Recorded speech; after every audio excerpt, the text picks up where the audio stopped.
अस्सलाम वालेकुम रहमतुल्लाहि व बरकातुहू। दोस्तों, सबसे पहले तो मौलाना थाबोली साहब को वेलकम करता हूँ कि मेरे रूम पे आए हैं। मौलाना साहब, सलाम कबूल कीजिए। वालेकुम अस्सलाम रहमतुल्लाह। दोस्तों, दरअसल बात यह है कि आज का जो वीडियो मैं बना रहा हूँ, जिन दोस्तों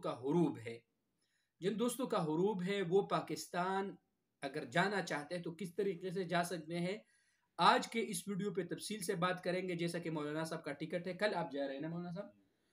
बात करेंगे आज का वीडियो। आप दोस्त पूरा वीडियो देखें ताकि जो दोस्त जाना चाहते हैं लीगल तरीके से, पैसों कोई भी पैसा इस पे आपका नहीं लगेगा, जो लीगल प्रोसेस है। लेकिन शर्त यह है कि आपका हुरूब हो, चाहे महीना बड़ा हो छोटा हो जो भी हो। लेकिन इस वीडियो में आप दोस्तों के साथ अभी शेयर करूंगा। सबसे पहले आते हैं इस टॉपिक के तरफ। दोस्तों, मौलाना साहब का हुरूब का कितना टाइम हुआ था? तकरीबन 17-18 महीने हो गए। 18 महीने। 17-18 महीने चूंकि मौलाना साहब के हुरूब के हुए थे, तो मैंने मौलाना साहब को अपने साथ लिए एमबीसी में गए। हम याद है मौलाना साहब आपको? ये है। हम एमबीसी में गए। एमबीसी में वहां से मौलाना साहब के लिए मैंने आउट पास का पेपर बनवाया। आउट पास के पेपर बनवाने के बाद फिर क्या हुआ मौलाना साहब, वो आप दोस्तों को बताए।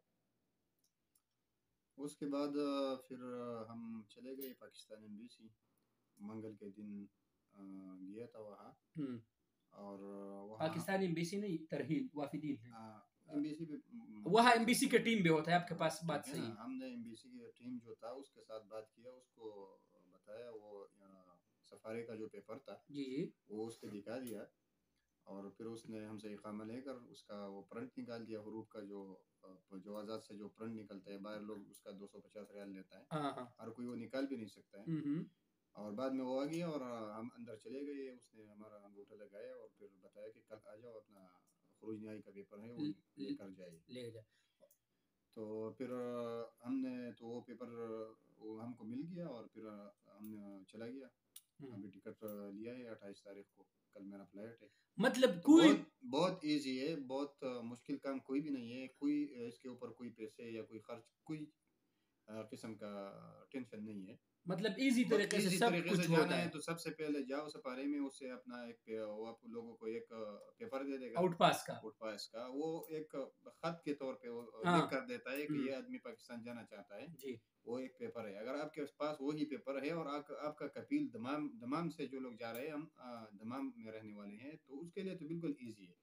जो रियाज में है तो रियाज के इस बारे में जाइए, जो जिधर भी है। मकान इस्तार है कहाँ पे, हाँ जो वहाँ हाँ। एमबीसी का टीम जब आता है। एम्बेसी के टीम, हाँ। लेकिन वाफिदीन में चूंकि जो एमबीसी का टीम आता है वो मंगल और बुध के दिन आता हाँ, है। मंगल के दिन आता ये है। और पाकिस्तानियों का नंबर। 10 बजे से पहले पहले 9 बजे से पहले पहले जाना चाहिए। जी। क्योंकि 9 बजे वो लोग आता है और फिर सारे पेपर इकामा वगैरह वो इकट्ठे कर कर अंदर जाता है। तो 9 बजे से पहले पहले वहाँ पहुँचना है। कुछ लोग ऐसा होता है कि 10 बजे या 12 बजे के बाद जाता है, तो फिर वो आपका काम नहीं होगा। चले मौलाना साहब, आपका बहुत शुक्रिया। अल्लाह तबारक व तआला आपको खैर आफियत से पाकिस्तान आमीन पहुंचाए। आमीन और वहाँ पर या वापसी का जहाँ पर भी हो, अल्लाह ताला आपके लिए रिज़्क़ का जो है ना वो आमीन दरवाजे खोले। तो आमीन। बहुत शुक्रिया दोस्तों, बहुत इजी तरीका है। जो भी हो आप दोस्त कमेंट्स में फिर पूछ सकते हैं, जो भी मसला हो इंशाल्लाह वो फिर डिस्कस करेंगे। Thank you very much.